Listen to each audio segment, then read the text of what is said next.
안녕하세요. 절대급TV의 명품 PD 한PD입니다. 요즘 주식시장을 보면 이제 나스닥 선물이 보이잖아요. 우리 코스피 시장이 벌어질 때 무슨 나스닥 선물이 뭐 100포인트, 200포인트 변화는 순식간이에요. 뭐 마이너스 100, 마이너스 400에서 마이너스 200, 갑자기 또 플러스 100. 자, 그렇게 시장이 급격하게 변하고 있어요. 그 얘기는 뭐예요?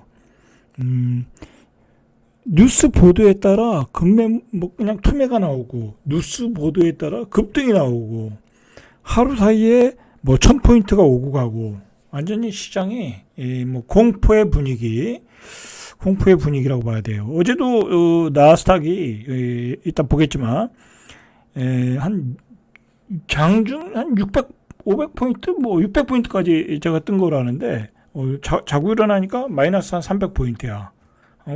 그 격차가 한 900포인트가 나는 거죠. 시장이 불안한 거예요. 자, 이런 때는 일반인들은 투자를 못하죠. 그죠? 일반인들은 투자를 못하고. 자, 이럴 때는 어떻게 해야 되냐면 가치를 가지고 들어가는 수밖에 없어요. 주식의 가치. 뭐 그 얘기는 이따 나중에 하고, 주제가 그게 아니니까 주식 얘기는 좀 나중에 하고.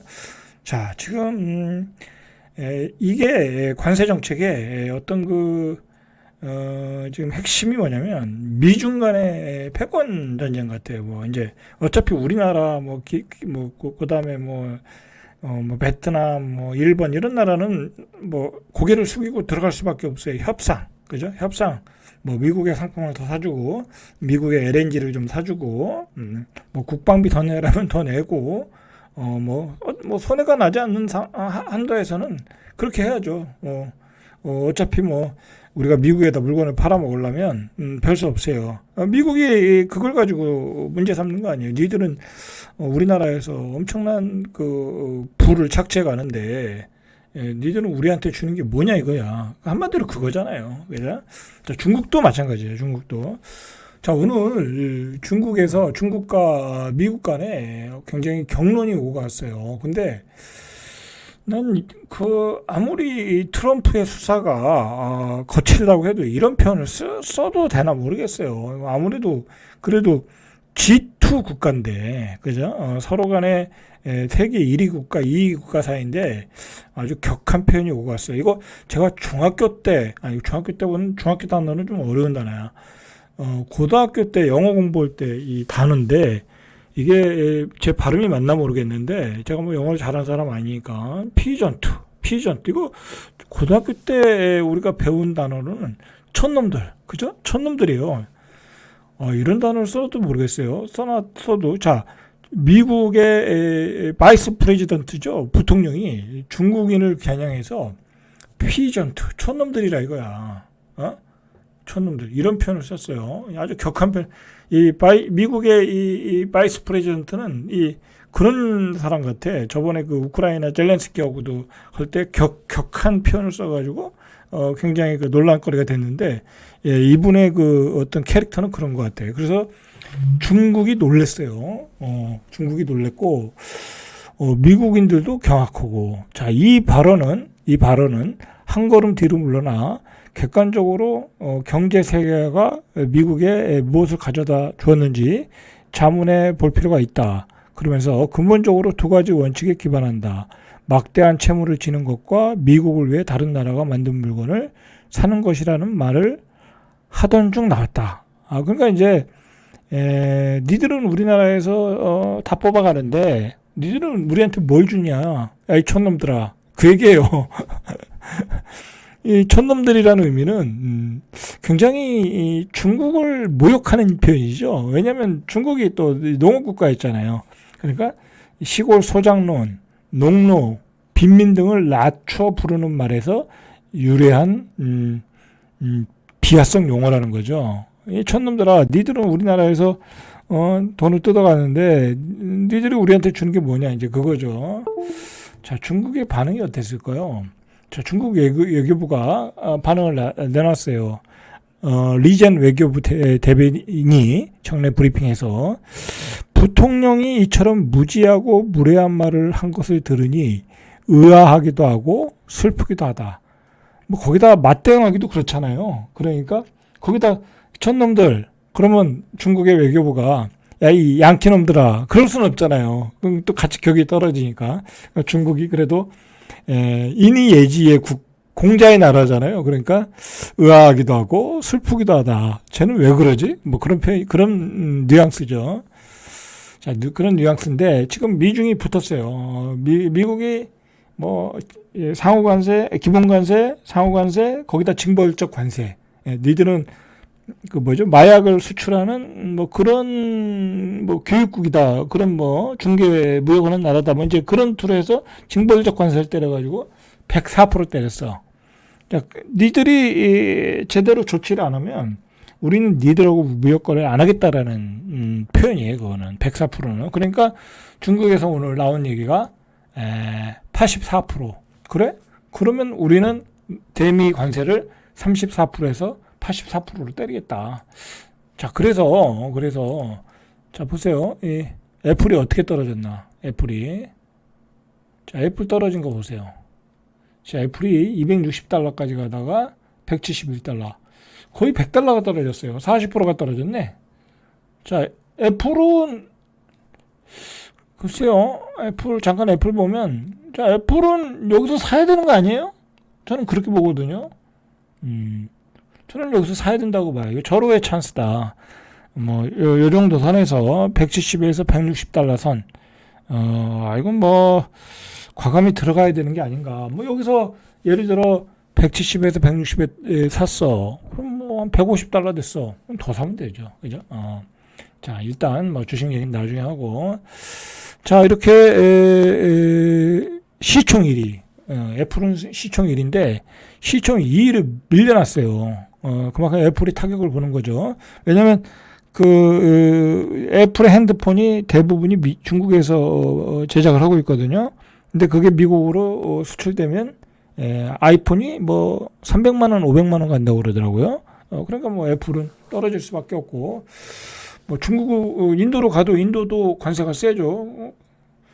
그러니까 이게 사실은 이 상호 관세가 중국보다는 자국 상품에 지금 타격을 입고 있는 거예요, 지금. 자, 이런 미중 간에 지금 마찰이 크게 일어나고 있다. 지금 또 트럼프가 당면하고 있는 문제는 미국 내부의 반발이에요. 미국 내부의 반발. 어느 정도냐면 뭐 여러 개의 단체들이 한 150개 정도 되는 단체들이 전국이죠. 50개 주 1,400개국에서 반 트럼프 시위를 하고 있어요. 뭐 시위는 당연히 하는 거죠. 당연히 있을 수 있는 거죠. 뭐 민주당 사람들도 있고 하니까. 근데 이게 너무 많이 확산되면 트럼프도 좀 부담이 올 수 있는 거죠. 그래서 한 60만 명이 시민들이 시위에 참여했다. 뭐 우리나라만은 못하죠. 그죠? 우리나라는 시위를 해서 대통령도 바꿀 수 있는 나라니까 뭐 이 나라는 그렇지는 않아요. 근데 어쨌든 반발이 확산될 수 있다. 불안한 거죠. 불안한 거예요. 자, 미국의 시민들이 중산층들이 트럼프에 대해서 무엇 때문에 불안한가를 좀 알 필요가 있어요. 자, 은퇴한 과학자 테리 클라인은 자, 로이터 통신에 의하면 이민부터 관세 교육에 이르기까지 트럼프의 모든 정책에 항의하기 위해 참가했다. 뭐 이제 약간 민주당 성향이죠. 이런 분들은. 자, 이런 분들이 있고.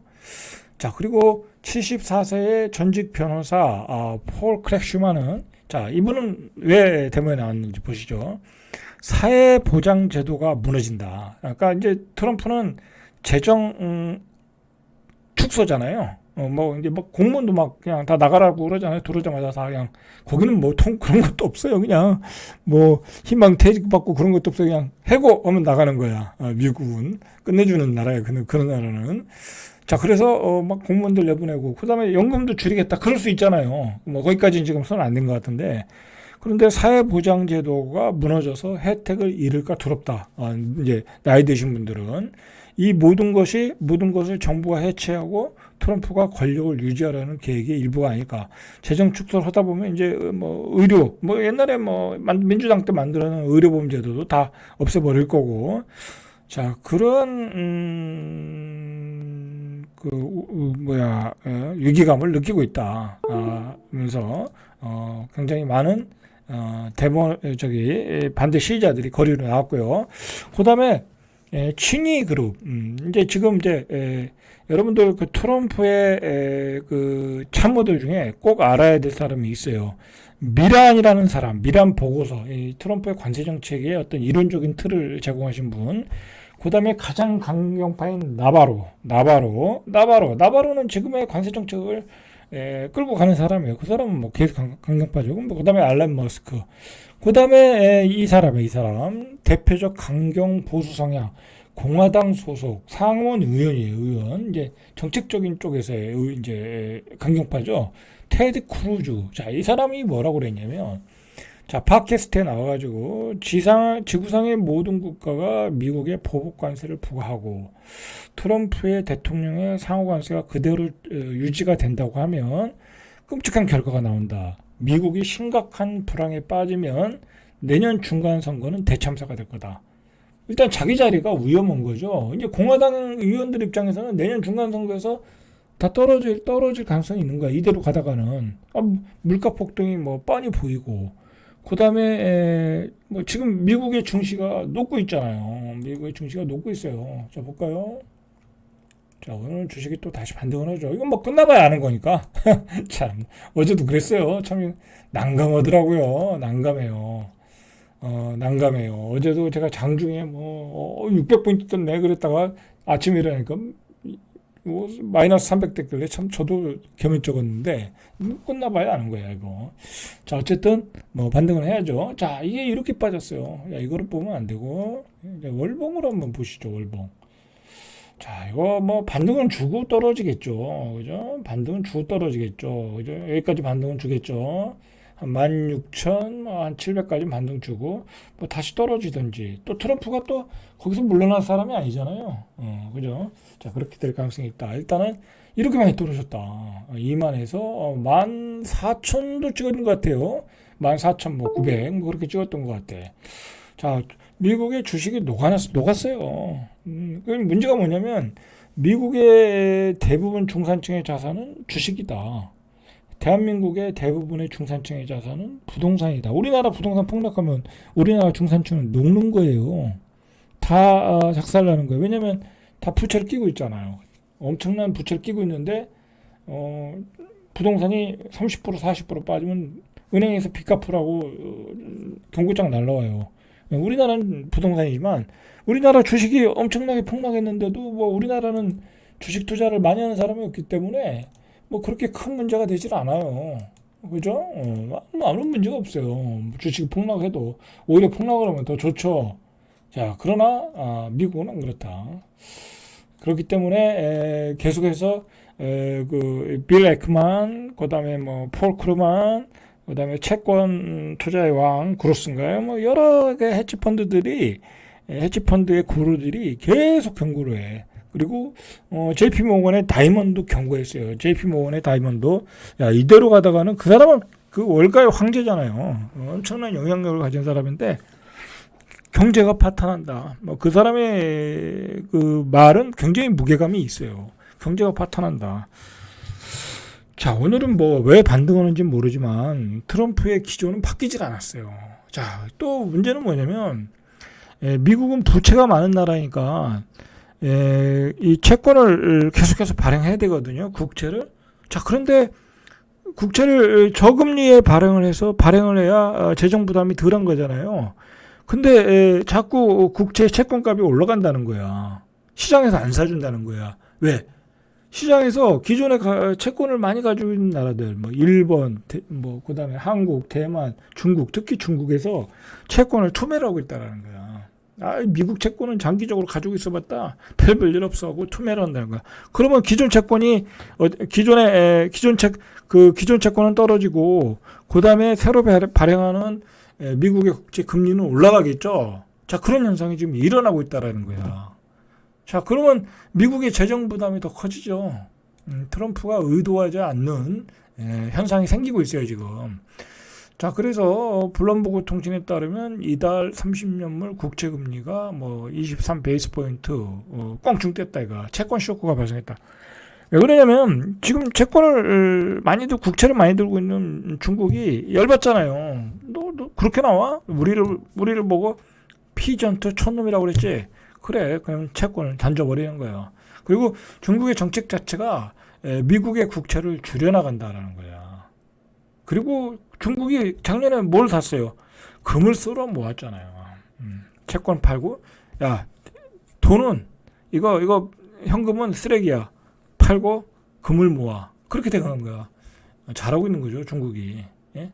자, 이렇게 되니까 당황스럽죠, 미국은. 이제, 그러면 재정 적자가 더 늘어나겠죠. 자, 이런 문제가 지금 발생하고 있어요. 그래서 미국 국채 금리, 그러니까 새로 발생하는 금리가 뛰면서 채권 가격이 급락하고 있다. 이런 문제가 지금 새로 발생하고 있다라는 거야. 이게 사실 채권 시장이 주식 시장보다 엄청 크거든요. 자, 이것 때문에 주식이 또 떨어지는 거예요. 그리고 여러분들 잠깐 보세요. 잠깐 보시면은 여러분들 이렇게 주식이 떨어지면 이제 마진콜이 엄청나게 발생을 하고 있어요. 헤지펀드들이 대출을 받아서 주식을 많이 샀거든요. 기본적으로. 그러니까 계속해서 주식을 팔 수밖에 없어요. 마진콜이 발생하니까. 평균 단가가 안 나오니까. 그러니까 우리나라에서도 오늘 1조를 팔았잖아요. 1조. 자, 보시면 오늘도 1조 1천억 정도를 팔았어요. 선물도 팔고 계속 팔아요. 왜 팔겠어요? 돈이 없어서 그래요. 돈이 없어서. 자, 다행히도 우리나라 기관들은 많이 안 팔았어요. 이제 팔 게 없어. 우리나라 기관들은 팔 게 또 없고요. 자, 개인들은 많이 사고 있어요. 여러분들 여기 지금 사는 개인들이요. 잠깐 주식 얘기 좀 할게요. 여러분들 여기서 사는 개인들이 일반 개인이 아니에요. 조금 이렇게 자산가들, 그죠? 돈이 여유가 있는 사람들이 사는 거예요, 지금. 여러분들 지금 몰라서 그렇죠? 지금 완전히 주식들이 헐값이 돼버렸어요. 지금 어떻게 보면요, 매수 찬스예요. 뭐 제가 이런 얘기하면 좀 그렇지만 지금은 주식을 아주 싸게 살 수. 지수는 요 정도 빠졌지만 완전히 주식으로 보면 완전 신저가예요. 뭐 진짜 배당 잘 주고 그냥 뭐라고 하죠? 배당 한 4% 5% 막 나오는데 주식은 완전히 똥값이 돼버린 그런 주식들. 거기서 4% 5% 내년에 배당 주니까 거기서 4% 5% 더 빠지기도 어려운 주식들 많거든요. 그런 주식들 막 쓸어 모으고 있어요. 돈 많은 사람들은. 그걸 좀 아셔야 돼. 자, 그리고 잠깐만 또 주식 얘기하면 참고로, 자, 이런 이 코스닥 있죠. 제가 얘기하지만, 자, 이 코스닥은, 자, 이거 주봉을 한번 볼까요? 자, 코스닥은 이거 사실상 바닥 찍었어요. 이건 뭐 사실상 바닥 찍었어요. 이거 더 이상 어떻게 여기서 더 이상 어떻게 빠져요? 여기 더 빠지면요, 이건 IMF예요. 이거 코비드 때 여기까지 빠졌잖아. 이것도 장중에 빠진 거잖아요. 여기까지는 빠질 수 있겠다, 그죠? 570일까지는. 그러나 거기까지는 가긴 좀 어렵다고 보더라도 한 번 이 정도, 620 정도, 600, 그죠? 이 정도가 바닥권이다. 라고 제가 이제 예측을 하고 있어요. 그래서 제가 여러분들한테 얘기하지만 우리나라는 금리 인하를 할 수밖에 없다. 지금 뭐 미국의 방향도 그렇고 트럼프가 원하는 방향도 그렇고 미국이 원하는 방향도 그렇고 금리 인하다 결국은. 그렇다고 하면은 궁극적으로는 금리 인하면 이제 유동성 장세가 만들어질 수 있다. 그러면 금리 인하의 수혜는 코스닥 시장이 될 수 있다. 그래서 코스닥 시장에 돈들이 들어갈 수 있다. 그리고 다음 정권에서는 누가 될지는 모르지만 항상 새로운 정권이 들어서면 또 새로운 테마가 만들어지고 새로운 그 흐름이 만들어지거든요. 그게 이제 코스닥에서 만들어질 수 있다. 자, 그렇게 좀 생각을 하시고 뭐 주식 투자 하시는 분들은 준비하시면 될 것 같아요. 그리고 제가 여러분들한테 조금 말씀드리고 싶은 건 뭐냐면 제 어떤 그 투자관도 그렇지만 여러분들 저희 열혈 구독자라면 뭐 그냥 지나가시는 분들은 본인 생각대로 하시면 되고요. 열혈 구독자라면 경기가 나쁘니까 자산시장도 나쁘다. 그런 공식을 가지면 안 돼요. 여러분들. 자, 이거 오늘 이런 얘기로 마무리를 줘볼게요. 경기가 나쁘니까 자산시장 나쁘다. 경기가 나쁘니까 이렇게 떨어진 거잖아요. 그런데다가 트럼프의 이벤트까지 생긴 거잖아요. 자, 근데 경기가 나쁘니까 주식이 더 떨어져야 된다. 집값이 더 폭락해야 된다. 자, 그러면 안 돼요. 자, 경기가 나쁘면 정부가 어떤 정책을 써요? 정책을 막 내놓죠. 그죠? 뭐랄까, 시장을 살리는 정책. 그죠? 자, 그렇게 해서 일단 금리를 내리고 그다음에 뭐 특별 뭐 기업 지원 정책 무슨 뭐 그런 정책들을 계속 쏟아낸단 말이야. 그러면 주식 시장이 당연히 올라가겠죠. 그러면서 돈을 쏟아붓고 정책을 규제를 풀어주고 주식 시장이 올라가면서 후행성으로 경기가 좋아지는 거예요. 그냥 경기가 나쁘니까 정부가 가만히 있으면 어떻게 되겠어요? 그럼 그냥 죽는 거예요, 그냥. 나라는 망하는 거야. 그러니까 경기가 나쁘면 분명히 뭔가 턴어라운드가 된다. 그 턴어라운드는 금리다. 그리고 정부의 규제 완화다. 예? 그리고 지원 정책이다. 그런 거를 보시고 우리 후반기, 그러니까 이제 중반기 이제 4월 달이니까 5, 6월 달에는 오히려 장이 바닥을 찍고 올라갈 수도 있다라고 가정을 하시고 보셔야 돼. 그런 가정을 하고 보셔야 시장이 보이고 내가 어느 지점에 투자해야 될지 포인트를 잡을 수 있는 거예요. 타점을 잡을 수 있는 거야. 안 그러고 야 경기는 나빠. 뭐 이제 제 유튜브 보시는 분들이 가끔 이제 댓글에 이 코스피 기준으로 예를 들어 자 이거 상당히 고퀄리티 강의예요. 코스피 기준으로 예를 들어 한 1800 얘기하시는 분이 있더라고요. 여러분 1400까지 떨어졌네. 1800이면 요 정도네요. 그죠? 요 정도 1800까지 가려면요. 자 그러면 한 4만 원 초반까지 가야 돼요. 삼성전자 기준으로 4만 원 초반 가야 된다. 4만 원 초반이면 언제 이거? 코비드 때도 그건 안 갔잖아요. 쉽지 않아요. 자 그리고 그다음에 한 14만 원 정도까지 가야 돼요. 여러분들 현대차 저도 이제 조금 최근에 샀는데 현대차가 지금 이 배당률이요. 이 가격에 6% 배당이에요. 그러면 17만 9천 원에 샀는데 내년에 배당을 6%죠. 그러면 내가 이 주식을 샀는데 6%까지는 버틸 수 있다는 얘기야. 뭐 이게 꼭 이게 저평가됐다는 얘기는 아니고요. 이제 그런 상황이다라는 거죠. 자, 우리가 또 한번 카카오를 한번 마지막으로 볼까요? 자, 카카오를 보세요. 카카오도 이건 뭐 완전히 자 카카오 기준으로 이게 1800 가려면 25,000원 정도 떨어져야 돼요. 여기서 한 만 원 정도 떨어져야 돼요. 이게 뭐 가능하겠어요? 카카오 만 원, 25,000원 가면 뭐 그냥 쓸어 담아야죠. 쓸어 담아야 돼. 근데 거기까지 가겠냐고. 거기까지 가려면은 트럼프의 정책을 계속해서 밀어붙이고 그리고 물가 폭등이 일어나고 스태그플레이션이 일어나고 계속 그런 안 좋은 그리고 실적들이 한 뭐 20% 30%막 뚝뚝뚝 떨어지고 자, 그렇게 되면 가능해요. 근데 그건 쉽지 않죠. 쉽지 않아요. 자 그렇게 보시고 판단하셔야 돼요. 너무 비관적으로 너무 낮게 보시면 매수 타이밍을 잃어버리는 거예요. 자 나스닥 시장을 잠깐 보시죠. 뭐 좀 반등을 하는데 뭐 이것도 자고 일어나니까 자 일단 반등을 하고 있어요. 여기서 바닥권을 잡고 여기서 못 올라가면 떨어지는 거죠. 근데 뭐 올라갈지 떨어질지는 모르겠어요. 이게 뭐 하도 여기서 거래량을 많이 만들어 놔서 이 거래량을 많이 만들어 놓고 여기서 올라가면 여기까지는 올라가겠죠. 여기까지는 올라가는 거예요. 근데 이것까지 여기서 만든 거래량을 자체가 매물이 돼서 못 올라가면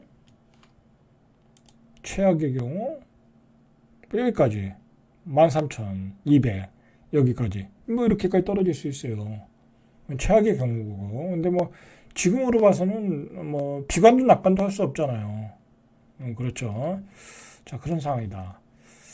자 그리고 오늘 또 마지막 얘기를 해야죠. 자 이렇게 계속해서 경기가 안 좋잖아요. 뭐 경기가 안 좋을 거라는 건 지금 누구나 예상하다 보니까 원유 가격이 뚝뚝 떨어지고 있고요.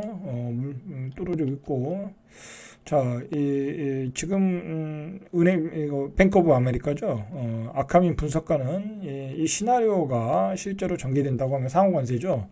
유가와 유가 레버리지 주식 가치가 더 떨어질 수 있다. 그래서 뭐 배럴당 58달러, 브렌트유는 62달러 계속 하향 조정 나오고 있어요. 자, JP모건은 지난주 배포한 투자 노트에서 이번 주에 발효될 관세는 올해 미국과 아마도 세계 경제를 이대로 간다고 하면 경기 침체로 몰아넣을 가능성이 있고 미국의 경기 침체 가능성 40%에서 60%로 높인다. 자, 이런 말을 우리가 그냥 넘길 얘기들이 아니에요. 이제 정책이 실제로 이루어진다고 하면. 자, 이 트럼프가 지금 뭐 정상적인 건가 생각 들어요. 트럼프가 뭐라고 하냐면 관세를 때리니까 매일 3조 원에 우리는 관세 수익을 올릴 수 있다. 미국은 곧 부자가 된다. 이러고 있어요.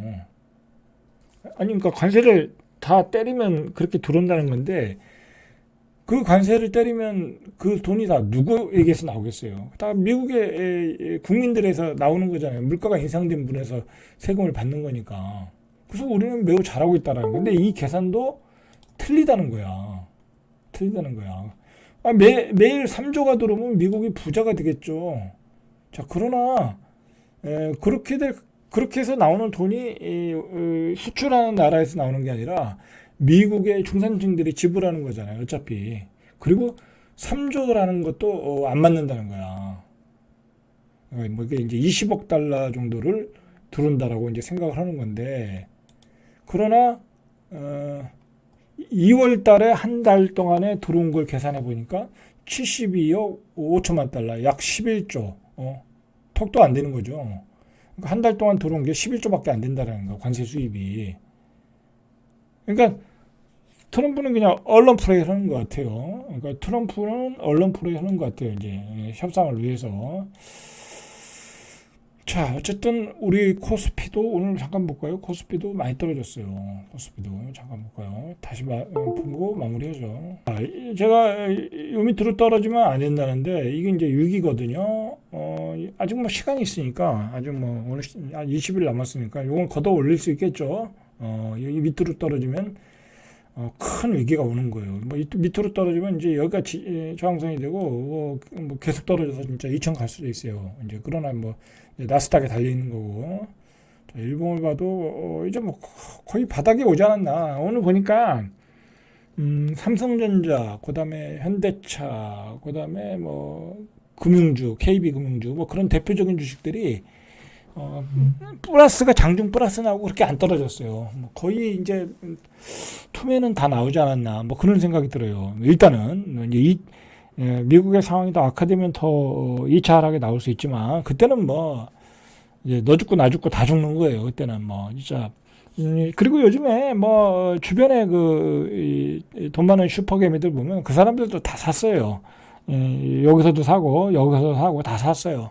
샀는데 말 그대로 다 죽는. 만약에 정말 주식이 주봉으로 보면 뭐 한 2천까지 떨어져, 2,100까지 떨어졌다. 그러면 한 2천까지, 2,100까지 이상 떨어졌다. 그러면요, 반대 매매에 쏟아져 나와요. 자, 뭐 물론 그때는 저는 더 사겠지만 그때는 반대 매매가 쏟아져 나와요. 그때는 정말 지금까지 투자 잘했던 사람들도 왜냐면 신용연결 많이 썼으니까 그런 사람들 다 작살나는 거야.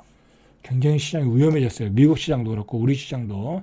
그러나 거의 다 온 것 같다. 개인적으로는 저는 그렇게 봐요.